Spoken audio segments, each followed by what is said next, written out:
আজকে আমরা আলোচনা করব জেন্ডার অংশের সবচেয়ে ইম্পর্ট্যান্ট দুইটা রুল, যে দুইটা রুল পড়লে মোটামুটি এখান থেকে প্রায় সময় এসে থাকে। তো দেখেন, প্রথম নম্বরটা রুল হচ্ছে কোনো মাস্কুলিন জেন্ডারের কোনো ফেমিনিন ফর্ম নেই। তো যেগুলো হচ্ছে কোনো শুধুমাত্র মাস্কুলিন হিসেবে ইউজ হয়, মানে ছেলে হিসেবে ইউজ হয়, মেয়ে হিসেবে ইউজ নাই এগুলা। তো এরকম হচ্ছে ক্যাপ্টেইন, জাজ, নাইট, স্কোয়ার মানে সম্ভ্রান্ত পুরুষ, person, PRSON person, coward, chairman. তবে চেয়ারম্যানের কিন্তু কোনো মহিলা এই পদে আসীন হতে পারে, তাই এই সমস্যার জন্য চেয়ারপারসন ব্যবহৃত হয়। তো এরকম প্রশ্ন আসছে, দেখুন which one is masculine gender, সেটা হচ্ছে জাজ। তো এরপরে রুল হচ্ছে কতগুলো ফেমিনিন নাউনের মাস্কুলিন ফর্ম নেই, শুধু ফেমিনিন আছে, মানে শুধু মেয়ে হিসেবে ইউজ হয়, এগুলো কোনো ছেলে হিসেবে ইউজ হয় না।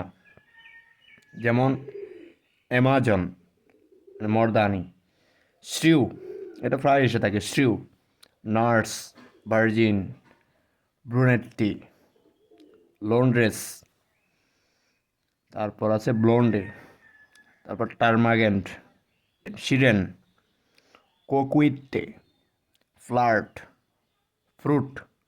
তাহলে এরকম কোয়েশ্চেন আসছে, দেখুন which of the following is always feminine, যেটা হচ্ছে শ্রু।